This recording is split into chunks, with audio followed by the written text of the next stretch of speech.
Olá, boa noite. Boa noite a todos e todas. Estou aqui para convidar vocês para entrar na menor e mais charmosa livraria de Belo Horizonte, a Livraria Páginas. Vocês estão convidados para entrar aqui comigo. Eu vou mostrar para vocês um pouquinho da livraria. Antes de chamar a nossa convidada, a Adriana Salles, nós vamos falar um pouquinho sobre romance, sobre as principais autoras da literatura inglesa, autores, falar um pouco de literatura, de leitura. Então, eu te convido para entrar agora na menor e mais charmosa livraria de Belo Horizonte, a Livraria Páginas, que fica aqui na rua Padre Eustáquio 2475, na loja 6. Vamos lá? Então vamos entrando aqui, ó. Vocês podem observar, apresentar para vocês aqui, que vocês vão ver esse estande com os livros. Aí aqui, olha, temos o cantinho da imaginação. Esse cantinho da imaginação aqui é para criançada. Aí, ó. Aqui nós vamos ter aqui um cafezinho para quem quiser vir tomar um cafezinho com a gente, bater um papo, né? Aqui nós vamos ter aqui esse radinho aqui, tem uma máquina de escrever. Essa é a nossa mais charmosa e a menor livraria de Belo Horizonte, a Páginas. Agora eu vou colocar o telefone aqui direitinho para a gente poder sentar aqui. E antes de convidar a Adriana Salles, hoje nós vamos conversar um pouco sobre literatura, leitura, falar de romances, falar da literatura inglesa, falar da Jane Austen, que é uma grande romancista da literatura inglesa, um nome importantíssimo para a literatura, não só inglesa, mas para a literatura universal. Mas antes eu queria mostrar um pouquinho de alguns autores e autoras da literatura inglesa. Olha, para vocês aqui, nós temos aqui a Agatha Christie, que é uma escritora inglesa, né? Não necessariamente eu vou mostrar aqui autores e autoras de romance. Temos a Agatha Christie. Temos aqui a Jojo Moyes, que também é uma escritora inglesa, teve livro adaptado para o cinema, né? Quem aí não se lembra, né? Como Eu Era Antes de Você. Este livro aqui, muito bom. Temos também o Ian McEwan, que também é um escritor inglês. Temos aqui também o Retrato de Dorian Gray. Retrato de Dorian Gray, que é, né, de um escritor inglês, Oscar Wilde. Temos aqui, olha, o Aldous Huxley, O Admirável Mundo Novo. Temos também o George Orwell, Revolução dos Bichos, 1984, também escritor inglês. Temos também o Tolkien, que escreve fantasia. Está aqui o Tolkien. Esse livro aqui é Os Filhos de Húram. E este aqui, que é o Silmarillion, o Tolkien, que também é um grande escritor inglês. Temos também a Emily Brontë, que são três as irmãs: Emily Brontë, Charlotte Brontë e Anne Brontë. Isso aqui, O Morro dos Ventos Uivantes, da Emily Brontë. E o livro Jane Eyre, da Charlotte Brontë, que é uma das irmãs, né, Brontë, que são também importantíssimas, né, na literatura inglesa.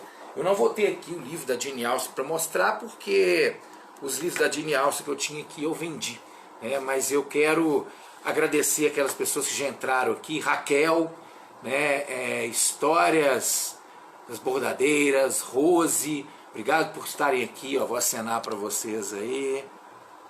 Vou aguardar a entrada aqui da Adriana, né, para que a gente possa começar a nossa live. Aguardar a entrada das outras pessoas também. A Adriana já entrou aqui. Olá, Adriana, seja bem-vinda. Estava aqui falando com o pessoal um pouquinho sobre alguns escritores e escritoras ingleses que são importantes. Então mostrei alguns livros aqui, né? Dentre eles mostrei Agatha Christie, mostrei Aldous Huxley, né? George Orwell, Jojo Moyes, que é contemporânea, Emily Brontë, Charlotte Brontë, Tolkien, né? Tem aqui Aldous Huxley, Oscar Wilde, não posso deixar de falar da Virginia Woolf, né? São grandes nomes da literatura inglesa. Nós vamos falar hoje sobre romance e da importância da Jane Austen para o romance e para a literatura universal. Então eu vou convidar aqui a Adriana para que ela entre aqui na nossa live. a Adriana entrar.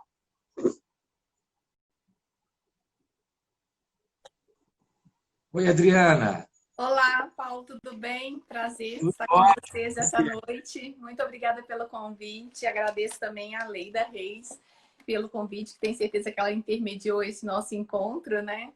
E vamos conversar sobre literatura, sobre principalmente romance inglês. Sim, eu estava aqui, Adriana, mostrando para o pessoal aqui, antes de você chegar, alguns nomes, né, da literatura inglesa. São livros que tem aqui na livraria. Eu estava mostrando alguns aqui, como o Aldous Huxley, né, que é um escritor inglês, o Oscar Wilde, né, o Retrato de Dorian Gray, que é um grande Poxa! romance também, o Ian McEwan, que é um escritor inglês, a Uhum. Jojo Mais, que eu particularmente, eu não sou, assim, tem aquele romance dela que foi adaptado, né, que é Como Eu Era Antes de Você, Gostei. mas esse livro aqui é surpreendente, porque Uhum. ela faz uma pesquisa histórica para escrever sobre 5 mulheres apaixonadas por livros, né? Aí Muito eu mostrei bom. também um pouquinho da Agatha Christie, né, que Uhum. também é uma escritora inglesa, o George Orwell, né, que também é inglês, Ah, esse é né? fantástico. Precisa ser lido, e principalmente na atual conjuntura. Exatamente. Tem o Tolkien também, que é um escritor inglês, né, que escreve fantasia. E mostrei por último aqui, né, 2 livros das irmãs Brontë, né, que é a Charlotte Brontë e a Uhum. Emily Brontë. Não tenho da Anne Brontë e da Jane Austen, eu não tenho aqui porque eu vendi. Então eu não vou ter para mostrar. Que Né, bom! mas assim, como saiu, vendeu, então eu não vou ter para mostrar, mas eu queria primeiro, Adriana, antes de mais nada, que eu gosto de deixar que a pessoa com quem eu vou conversar se apresente. Eu acho que melhor do que a pessoa melhor para se apresentar é ela mesma, né? Então eu queria que você se apresentasse para as Que nossas pessoas que estão nos assistindo responsabilidade. aí. Bom, meu nome é Adriana Salles, eu sou formada em Letras pela UFMG e com doutorado em Estudos Linguísticos também pela UFMG. Sou docente de língua inglesa no Cefet, Minas, porém eu também ensino literatura por meio do ensino da língua, né? E sou especialista em Jane Austen pela Oxford University e presidente da Jane Austen Society of Brazil há 12 anos praticamente, porque entre a fundação, né, do blog, entre a criação do blog, que foi em 2008, e a fundação da sociedade, que foi em 2009, já se passaram 12 anos, né? Passou um ano entre um e outro, mas tem 12 anos que estou aqui falando de Jane Austen para todo mundo que é fã ou que ainda não conhece, né, que tem interesse em conhecer a escritora. Eu estou meio que compartilhando o meu conhecimento a respeito da escritora para as pessoas, né, de modo geral.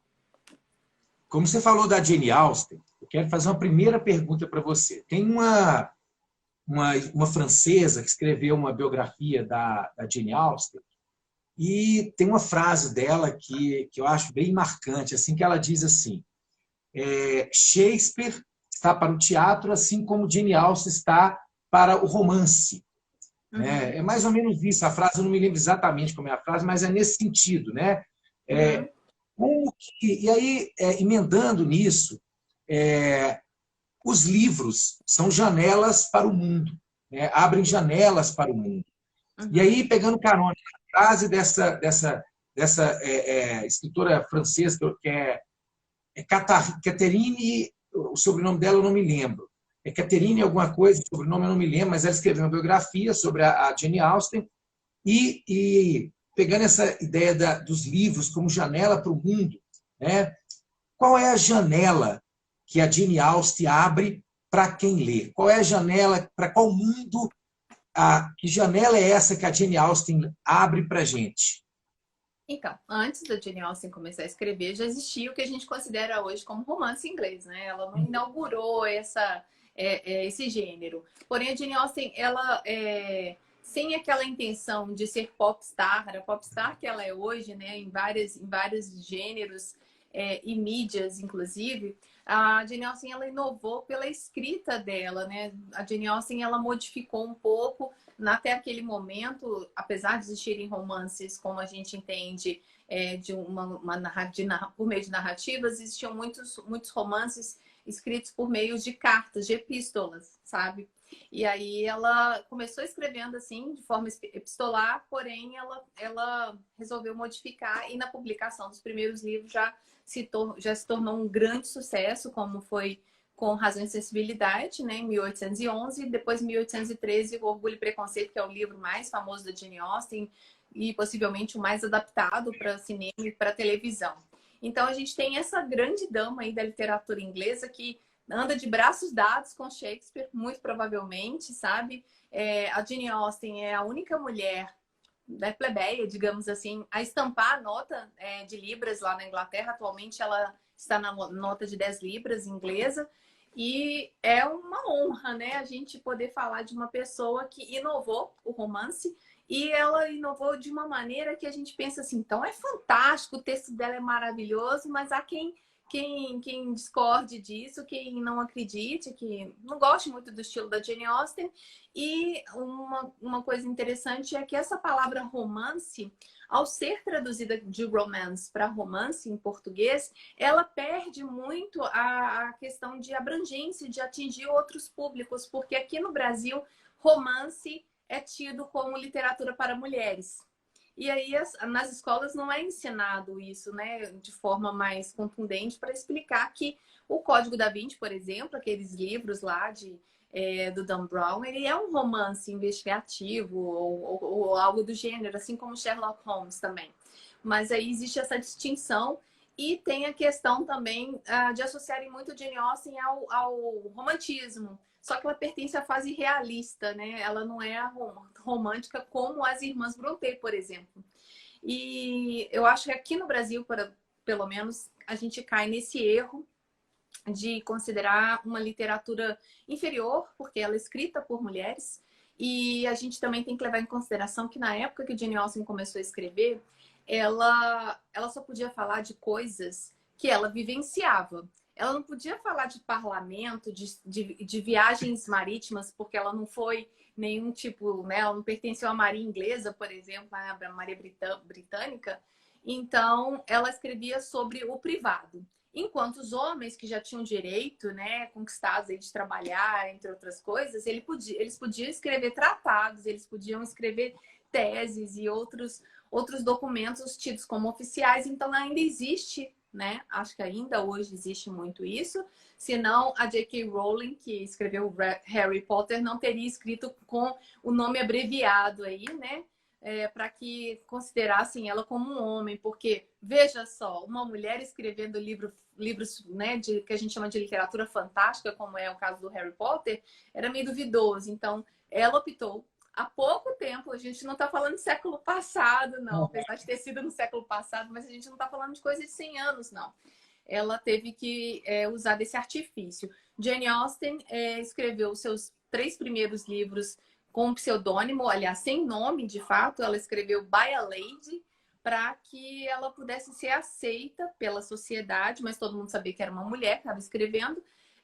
Mas ela optou por não colocar seu nome para não prejudicar a família, o sobrenome da família, porque no caso da Jane Austen, ela era filha de um pastor da igreja anglicana, né, no reverendo Austen. E o reverendo Austen, ele tinha um nome a zelar, não podia ter uma filha que era ousada a ponto de escrever e publicar livros. Então, a escrita feminina naquela época, ela era muito resguardada para o seio familiar, principalmente o que Jane Austen fez muito na juventude, para o prazer da família, de ouvir as histórias, né, dependendo da mocinha que estivesse escrevendo, até peças de teatro eram encenadas. A Jane Austen teve uma formação, apesar de não ter sido escolar, né, ela não teve uma regularidade nas escolas pelas quais ela passou, porque ela adoeceu 2 vezes enquanto esteve em internatos. E adoecer naquele momento, né, na época na Inglaterra principalmente, era morrer de tuberculose, por exemplo. Então, ela adoeceu, ela teve que voltar para casa e ela não teve uma boa experiência com o que a gente chama de preceptora, de professora, né? Mas em casa, o pai, além de ser reverendo, pastor, né? Ele também recebia estudantes, rapazes, para poder preparar preparar esses rapazes para a faculdade, né, para a universidade. Então, Jane Austen, além de ter uma biblioteca muito farta na sua casa, por causa do pai, que era reverendo e professor, tutor neste caso, né, ela também conviveu com várias pessoas, no caso do sexo masculino. Então, eu pelo menos, tenho essa ideia de que Jane Austen construiu personagens inspirados ali no que ela via no dia a dia. E ela tinha um olhar muito sagaz, né, para poder capturar isso. E uma característica muito comum, né, das pessoas que analisam a obra da Jane Austen é classificá-la como uma escritora que não faz grandes descrições, mas as descrições que ela faz são pontuais, né? Hoje nós estamos concluindo a leitura de Mansfield Park, que é um dos livros da Jane Austen que eu traduzi, e ela faz aquele final, não é aquele final pomposo, ela deixa até para o leitor adivinhar como foi a reação de determinado personagem, ou como foi o futuro, baseado apenas em algumas coisas, algumas descrições. Então, para mim, ela é fundamental ali na literatura inglesa e mundial por esse divisor de águas, né? Uma moça simples, de origem simples, né? O pai da Jane Austen não era considerado rico, ele não tinha título de nobreza, e ela se despontar como escritora. Ela só passou a assinar seus livros a partir de Emma, o quarto livro da Jane Austen, por um convite, vamos dizer assim, do bibliotecário do príncipe regente da Inglaterra, porque ele viu ali como o príncipe gostava de Jane Austen, ele viu um momento ali para poder também fazer uma média com a população. Olha, ele lê Jane Austen, ele lê essa pessoa aqui que escreveu esses livros fantásticos. Então, ela foi obrigada, convidada, né? A dedicar a Emma ao príncipe regente, e aí o nome dela apareceu nas capas dos livros. E isso é interessantíssimo a gente analisar essa questão, porque uma Jane Austen meio que saindo ali da casca do ovo, né, para publicação. A gente tem os outros livros que eu não mencionei, né, que depois de Emma, em 1816, a gente teve só em 1817, no final de 17, a publicação de Persuasão e Abadia de Nottingham, publicados póstumamente, porque Jane Austen morreu em julho de 1817. Ela morreu de uma doença que possivelmente é o que eles chamam de doença de Addison, mas pode ter sido um câncer também, ou uma contaminação por alguns medicamentos que se usava na época para aliviar dor. Ela tinha muita dor, ela sentia muita dor, e aí esses medicamentos hoje eles não são usados para dor, mas naquela época, se ela tomasse uma dose mais forte, poderia causar uma outra complicação. Então, não temos ainda um veredito a respeito do que causou a morte da Jane Austen prematuramente, porque a família, tanto o pai quanto a mãe e os irmãos, eles viveram uma média assim, de 80, 85 anos, e Jane Austen morreu com 42 anos, que é uma lástima, né? Morreu muito nova, né? Muito E eu não jovem. sei se você sabe, Adriana, Orgulho e Preconceito é um livro muito vendido para adolescentes.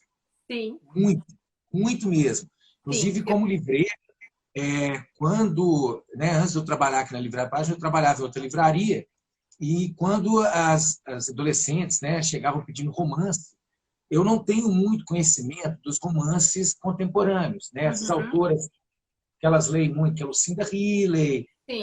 Carina Ricci, eu não conheço, não conheço. Né, assim, eu não tenho nada contra nenhum autor, nenhum escritor, nenhum livro, mas não é uma leitura que me chama, né? Eu gosto mais da leitura clássica. E aí, quando eu vejo que está lendo, eu falo, olha, você já leu Orgulho e Preconceito? E, normalmente, quando leio a contracapa, leio um pedaço da história, imediatamente compram, né? Uhum. Porque eu estou te falando isso porque eu queria te perguntar o seguinte, qual que a influência da Jane Austen nesses escritores contemporâneos de romance, desses romances que a gente tem hoje, que as adolescentes gostam, os adolescentes gostam de ler. Sim. Olha, a Jane Austen influencia, obviamente, mesmo leitores como eu e você, até escritores, porque ela tem ali uma mão que escreve, né? Ela tinha uma mão que escrevia com muita firmeza. Então, ela ensina os valores que são transmitidos ali nos livros da Jane Austen, são valores que eles eles ultrapassam as décadas e os séculos, né? Jane Austen publicou seus livros há mais de 200 anos. Então, ela Uhum. tem ela tem ela consegue atingir. Você disse aí que os jovens, né, procuram orgulho e preconceito. E na minha tese de doutorado eu constatei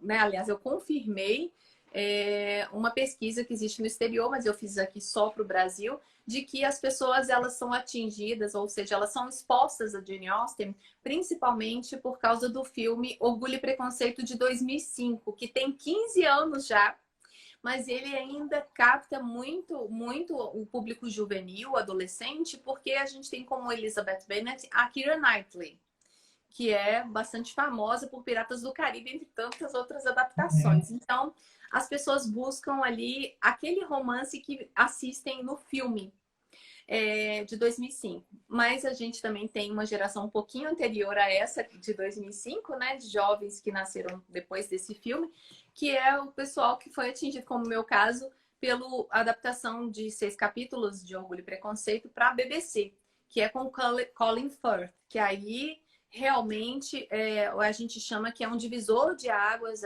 em relação a adaptações para o cinema e para a televisão de Jane Austen, porque Colin Firth, além dele ser um ator extremamente competente, né, ele já ganhou vários prêmios e Oscar, o Colin Firth inovou como sendo um Mr. Darcy que era desejável. O que significa isso? O roteirista e o diretor optaram por colocar Colin Firth saindo de um lago com a camisa molhada. Essa pequena cena, que não existe no livro, transformou Colin Firth e o Mr. Darcy, que é o personagem, o imaginário feminino como um homem perfeito, porque até então não se relacionava personagens da literatura como da Jane Austen, por exemplo, ao sex appeal. E a gente tem, por exemplo, lá em 1940, uma adaptação de Orgulho e Preconceito com Laurence Olivier, que era um personagem, aliás, era um grande ator. Ele foi um grande ator, mas ele era galã, mas não tinha essa associação.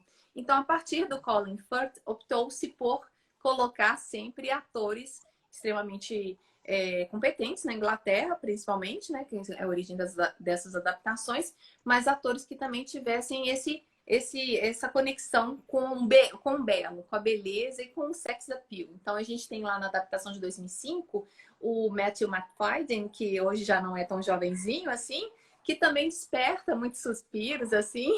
Eu me lembro que quando eu assisti essa adaptação em 2005, eu dei uma cutucada assim na minha amiga, olha ele entrando na cena, assim, no baile, né? A gente, olha ele, olha. Eu nem imaginava direito quem fosse, depois eu reconheci ele de outras adaptações.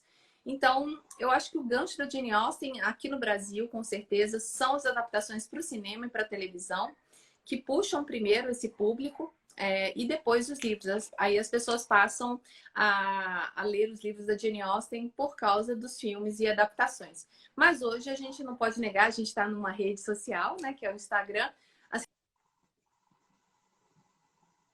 Adriana, deu uma travada aí. Travou um Bom, eu pouquinho. estava falando que a gente está numa rede social. E esses fãs, eles estão interligados ao redor do mundo, né? Aqui no Brasil, falantes de língua portuguesa, mas a gente está conectado a vários lugares que existem as Jane Austen Societies, né? Eu tive a ideia de criar a Jane Austen Society do Brasil por uma questão acadêmica, né? Porque como acadêmica da rede federal, eu também tenho que produzir conhecimento, tenho que produzir pesquisa. Então, escolhi a literatura para ser a minha aliada nesse momento. Então, a gente tem Jane Austen Societies. Jane Austen Brasil foi a primeira em língua latina, porque antes só existia na Inglaterra, nos Estados Unidos e na Austrália. Então, a gente acabou usando aqui em criar uma sociedade em língua latina, no caso português. Depois nós tivemos na Espanha, na Itália, aqui na América Latina, no Chile, na Argentina, no México. Várias, inclusive eu tenho uma amiga muito pessoal, assim, muito íntima, que é da Jane Austen Society of Paquistão. Então a gente está assim, no Japão, tem vários lugares, tem na Índia também e em Israel, que são sociedades que já estão aí há muito tempo marcando, assim, como eu falo, aglomerando, fazendo aglomeração virtual assim com os fãs. Você estava falando desses filmes, né? Eu te confesso que eu eu vi um pedaço de um filme só, que é esse que você estava citando, que é o mais, né, a adaptação mais conhecida, mas eu li Jane Austen aos meus 16, 17 anos, na década de 80. Que Né? maravilha! Eu nunca tinha visto filme. Né? Eu sou muito fã do Laurence Olivier, porque ele é um ator shakespeariano, né? Os maiores intérpretes de Shakespeare. Sim. Né? Mas eu li, acho que foi em 1986, 87. Né? Eu tinha 16, 17 anos. Eu li a Jane Austen, Orgulho e Preconceito. Depois eu li Razão e Sensibilidade e Persuasão. O filme, tem um livro dela, o Emma, que virou filme também, né? Esse filme eu comecei a assistir, eu não gostei.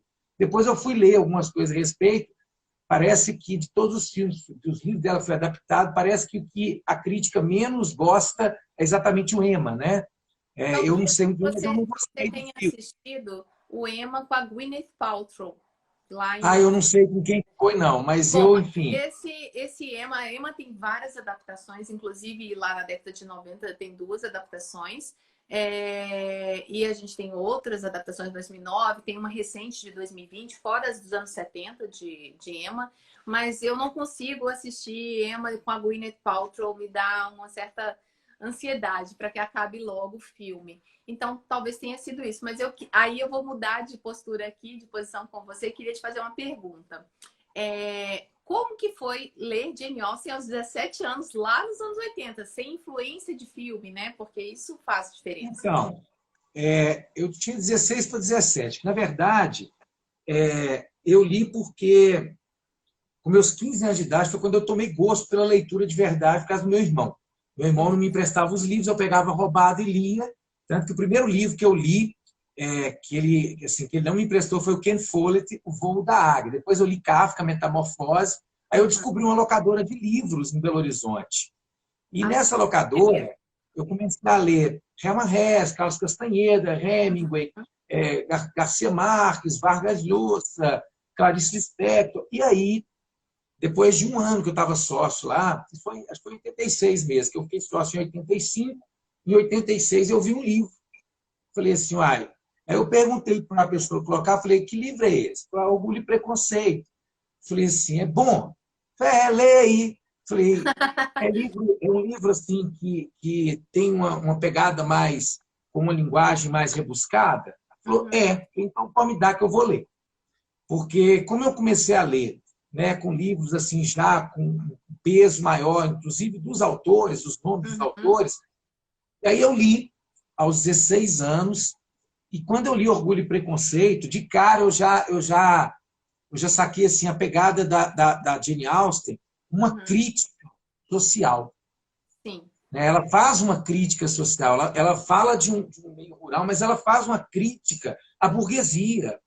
Né? Então, assim, de cara, porque eu já tinha lido outros autores que faziam isso, como, por exemplo, o Machado de Assis, que faz uma crítica da sociedade do século XIX do Rio de Janeiro. E eu percebi isso, ela fazendo isso, lá no final do século XIX, ela fazendo essa mesma crítica, só que na sociedade inglesa. Então, de cara, eu já associei, peraí, parece muito com Machado de Assis nesse aspecto. E como eu já li Machado de Assis, aí eu falei, não, eu quero ler outro livro dela. Aí eu fui ler. Só que aí depois, quando eu estava lá com meus 30 anos, eu estava fazendo faculdade de filosofia já, meus 30, 31 anos, eu li de novo. E aí, quando você vai ler de novo, você lê com outra perspectiva, porque as suas experiências são outras, né? Então, assim, é um autor que eu gosto muito, assim como eu gosto muito das irmãs Brontë. Né? Ainda eu nunca li nada, mas a Charlotte Brontë, Jane Eyre, né? E a Emily Brontë, O Morro dos Ventos Uivantes, eu sou, assim, apaixonado. Porque, assim, inclusive, eu estava falando até com a Ana aqui na livraria, né? Que ela perguntei, você leu O Morro dos Ventos Uivantes? Ela não. Eu falei, olha, então leia. Você leu? Ela li. Eu falei, você percebe como que esse livro, né, influencia, né, a saga Crepúsculo? Ela, como assim? Está tudo ali. Elementos góticos. Não só porque é um romance gótico, né? E não só por isso, e também porque a personagem principal da saga cita o tempo inteiro Romeu e Julieta e o Morro dos Ventos Uivantes. Né? E já que a gente está falando, eu queria te perguntar o seguinte. Eu estou aqui preocupado com o tempo, nós temos tempo ainda. Tá. qual que é, né? A gente está falando da Jane Austen, mas tem outras escritoras, outros escritores da língua inglesa, e eu queria te perguntar especificamente das irmãs Brontë, né? Qual que é a importância das irmãs Brontë? Assim, já te perguntei da Jane Austen, mas qual que é a importância Sim. das irmãs Brontë para a literatura universal, principalmente para o romance? Então, as irmãs Brontë, que é a Anne, Emily e Charlotte, elas nasceram ali muito próximo de quando a Jane Austen morreu. Entende? Isso. Então, elas têm uma diferença, apesar de serem, digamos, contemporâneas, elas têm uma diferença ali de geração, né? Então, digamos que a Jane Austen poderia ser mãe dessas meninas. Então, a gente tem essa diferença aí na linha do tempo. E quando as irmãs Brontë, aliás, tem uma questão geográfica também. A gente tem Jane Austen vivendo no sul da Inglaterra, que é representado pela aristocracia, rural também, que a Jane Austen viveu sempre na parte rural da Inglaterra, mas era considerada, apesar dela não ser rica e não ter títulos de nobreza, era considerado uma sociedade mais rica do que a das irmãs Brontë, que viviam mais ao norte, e isso reflete diretamente na escrita dessas irmãs, porque enquanto Jane Austen usava como meio para que os jovens se encontrassem os bailes, né, as festas ou as representações sociais ali como marinha, exército, parlamento e outras funções, lá no norte da Inglaterra, onde as irmãs Brontë viviam, já era um pouco diferente. A gente tem, inclusive, um aspecto geográfico ali nas obras das irmãs Brontë presente, que é essa vegetação mais rasteira, mais pobre, as árvores, né, os ventos uivantes, né, porque venta-se muito naquela região, e aí não permite que as plantas desenvolvam como a gente vê no sul da Inglaterra, né, uma paisagem mais, digamos assim, mais verde, mais harmonizada. Então, a gente tem ali no norte da Inglaterra, representado pelas irmãs Brontë, até o clima e a vegetação influenciando comportamento dos personagens. Agora, elas são fundamentais também para a literatura inglesa, porque a gente já tem aí um histórico de pessoas, de mulheres principalmente, né? Não só escritores de um modo geral. A gente tem já mulheres que abriram caminhos para as Brontës escreverem. Mas elas escreveram primeiro para dar voz, né? Para poder dar voz aos seus pensamentos, às suas ideias, mas também como uma forma de ganhar dinheiro.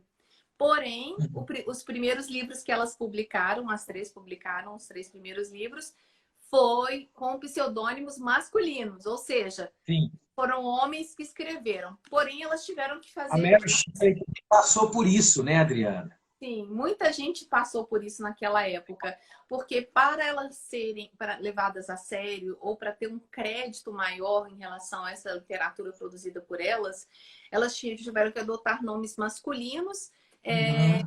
Mas isso durou muito pouco tempo, porque os livros tiveram uma aceitação muito boa, né, no mercado editorial daquela época, e elas acabaram tendo que fazer uma prova de que elas eram pessoas reais, sabe? Porque começaram a duvidar da existência desses escritores aí sem gênero, né? Então elas tiveram que provar quem eram, né? Charlotte, Emily e Anne Brontë.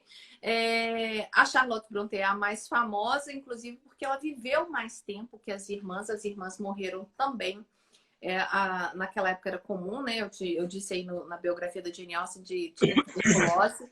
Elas morreram por causa de tuberculose. O irmão também das Brontë, um irmão morreu. E elas tiveram duas, agora me falhou a memória se foram irmãos ou irmãs, mas 2 crianças também falecidas lá na primeira infância por causa da tuberculose. Então, é muito marcado. A Charlotte Brontë também, por ter vivido mais tempo, ela colheu, né, os frutos dessas obras. E Jane Eyre é um livro fantástico. Lógico que se a gente comparar Jane Austen com Charlotte Brontë, existe uma diferença. Você pode considerar a Jane Austen um pouquinho mais, digamos, realista, né? Sem querer levá-la para o realismo inglês. mas a Charlotte Brontë, ela também mostra a vida real, principalmente de mulheres, como a Jane Eyre, foi criada praticamente no orfanato, né, no internato, na verdade, porque a tia não quis ficar com ela. Sim. E ela, para poder se ver livre daquela situação ali de internato, ela resolve ser preceptora, seria uma governanta, uma professora particular. Então a gente já vê mulheres ali nas escritas das irmãs Brontë, mulheres refletindo o que elas estavam vivendo, porque elas foram professoras, né, numa escola particular. E inclusive elas tiveram uma vida um pouco mais livre do que a Jane Austen, porque a Charlotte e a Anne foram viver, perdão, a Emily, elas foram viver em Bruxelas. A Charlotte até teve uma quedinha ali, um crush com o dono da escola, mas ele já era casado, então isso deu uma complicação, ela teve que voltar para a Inglaterra. Mas a gente nós conseguimos perceber autoras que já têm uma experiência de vida fora da Inglaterra, né? Então isso também traz uma mudança. Agora, essa questão delas levarem para o que a gente chama de literatura gótica é porque houve realmente um renascimento ali da literatura gótica.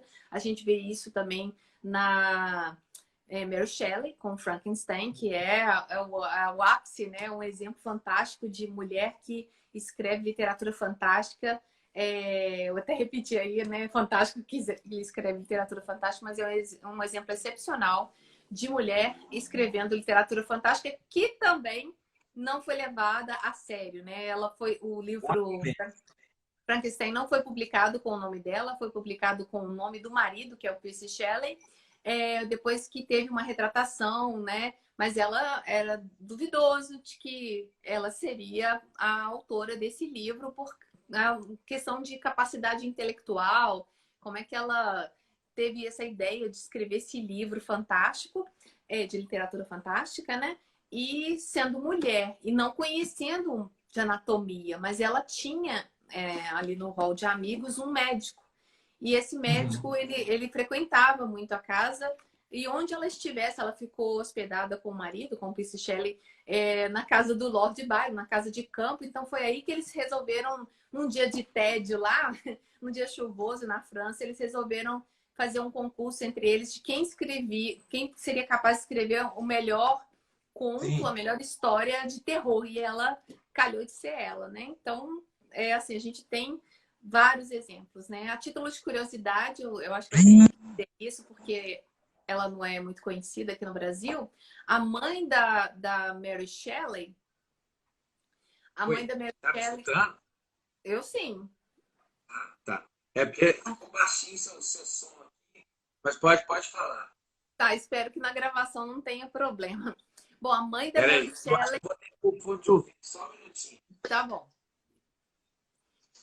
Espero que vocês estejam gostando dessa live, pessoal. Se tiver perguntas aí, acho que é o momento de vocês fazerem.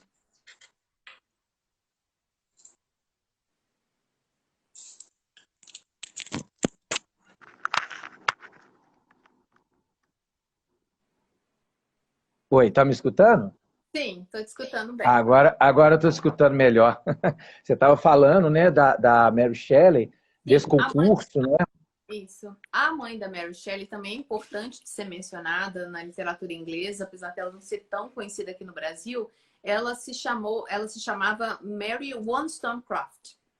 Ela escreveu em 1792 a reivindicação dos direitos das mulheres, ou seja, ela já estava levantando o que a gente chama de primeira onda feminista, né, na literatura principalmente, ao reivindicar direitos iguais como educação e comportamental também na sociedade, direitos, oportunidades também, né?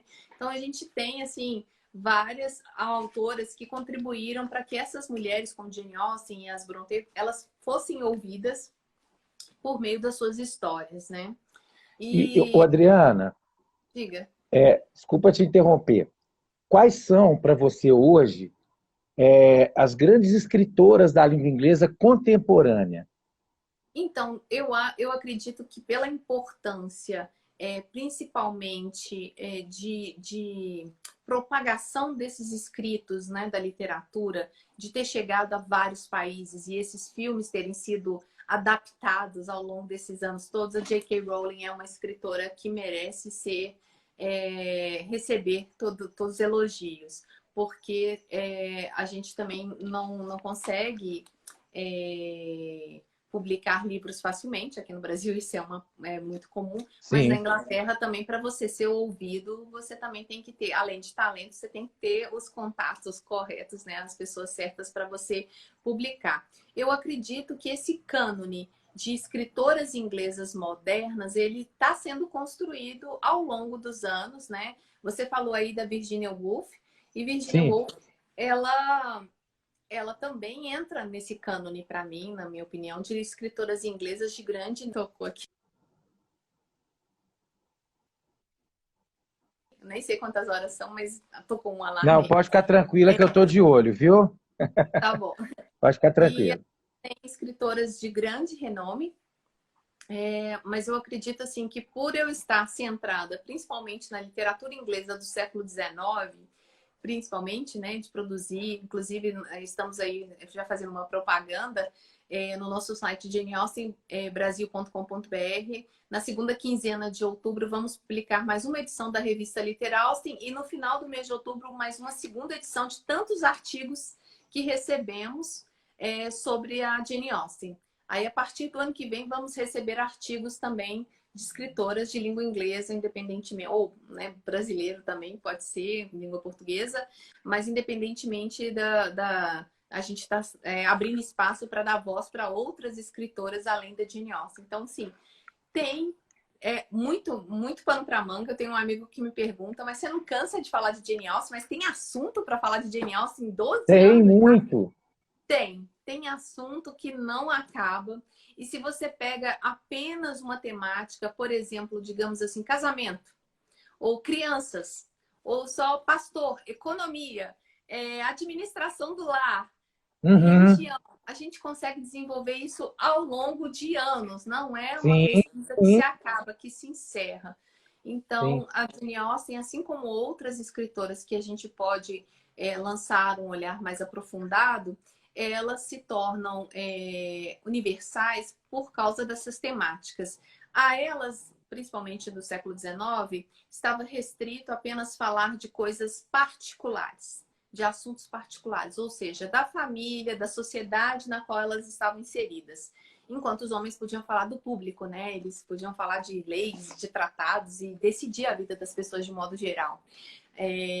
Mas elas conseguiram fazer isso com esse olhar aguçado. Sim. É mais ou menos o que talvez as nossas avós, vamos voltar bem assim, mais para perto da gente, elas estavam ali na beira do fogão, muitas vezes a lenha, mas pensando em como ia administrar uma casa, como que ia fazer o dinheiro render até o final do mês e tudo mais. E a gente tem aí várias escritoras que estão sendo tiradas da gaveta, digamos assim, principalmente as escritoras afro-brasileiras, digamos assim, que tem muito a nos contar, mas elas não eram ouvidas porque pertenciam a uma classe que se pensava, né, por ignorância e por preconceito, de que elas não tinham muito o que dizer. Né? E vale lembrar, Adriana, que quando alguém pergunta, né, assim, tem muito o que falar, tem porque é exatamente isso que você falou, né? A temporalidade dessas obras faz com que elas sejam clássicas, né? Muitas pessoas falam, o que é um clássico? O clássico é aquela obra atemporal. Foi escrito lá no século XIII, mas você lê hoje, você fala, caramba, né? Você pega Shakespeare, é atemporal. Você pega Cervantes, é atemporal. Você pega Machado de Assis, é atemporal. Clarice Lispector, é atemporal. Jane Austen, é atemporal. Então, são grandes clássicos que sempre vai ter o que dizer, né? Como eu disse lá no início, os livros são janelas para o mundo. Né?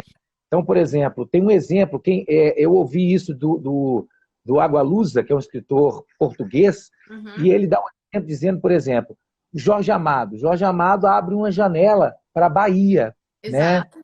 Então, cada um vai abrir uma janela para um lugar do mundo e vai trazer para a gente a possibilidade de sair diferente de quando a gente entrou naquela obra, quando a gente fez essa imersão literária. Né? Eu estou preocupado com você tem uma outra live às 8 horas. Então, assim, para não estender, já são 7h42, para você ter tempo aí também de tomar uma água, descansar, queria que você deixasse aí seus contatos, fizesse aí Tá, deixar sua mensagem final, e aí depois eu volto só para agradecer tá. mesmo, e é isso. Bom, Paulo, eu acho que a gente fala aí de literatura clássica e algumas pessoas elas têm, né, pavor dessa literatura clássica, porque a literatura até um determinado momento, não sei precisar assim quando foi, mas a literatura ela era selecionada como clássica, como parte do cânon, né, do cânone, Uhum, por eruditos.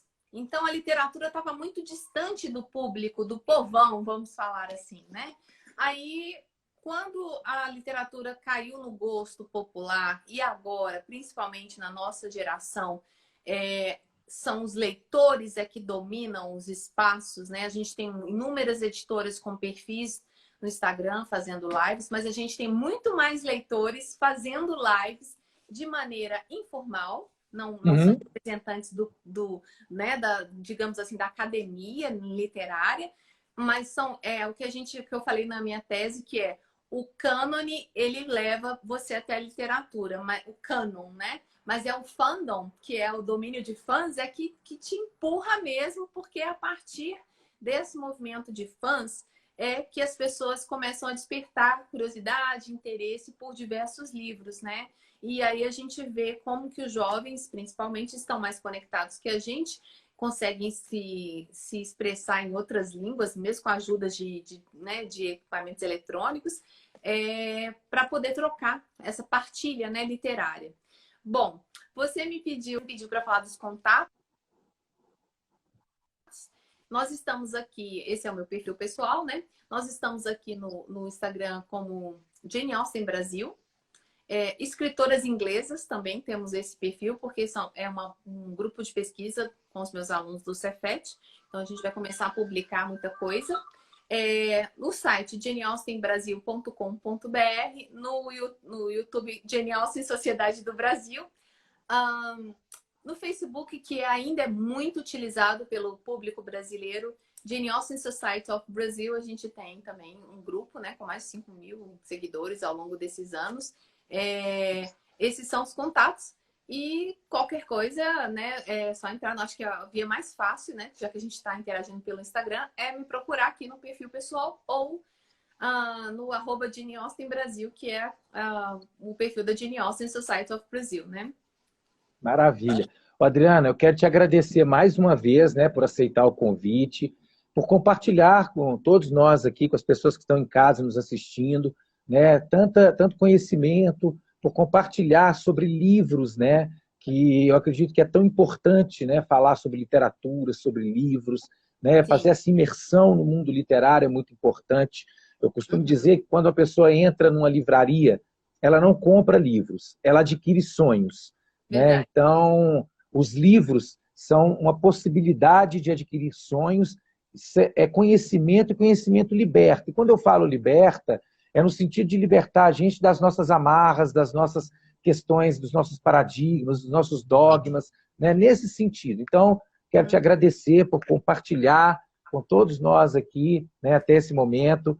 Desejar que você tenha uma boa live agora para frente. Eu vou tentar chegar em casa e vou assistir, né, Tudo bem. a próxima live que você vai fazer, e convidar as pessoas para conhecerem aqui a Livraria Páginas, que fica aqui Sim, no Padre Eustáquio, na rua Padre Eustáquio 2.475, loja 6, a menor e mais charmosa livraria de Belo Horizonte. Vocês vão ser sim. muito bem-vindos, E muito do bem-vindas bairro, né? aqui. Nós Aqui no somos bairro Padre vizinhos aqui Eustáquio, do você bairro, né? mora aqui, eu também moro aqui, né? Somos Sim, vizinhos aqui. E agradecer, né, o convite da Livraria Páginas por mediar as lives que acontecem aqui todas as quintas-feiras, às sim. 19 horas. E fiquem atentos que amanhã tem dica do livreiro no Instagram da Livraria Páginas. Legal. Muito bom esse Obrigado, trabalho e gente. seu sucesso para vocês. Obrigado, viu, Adriano? Um Obrigada abraço. pelo convite. Um abraço. Tchau, Boa noite. tchau. Boa noite.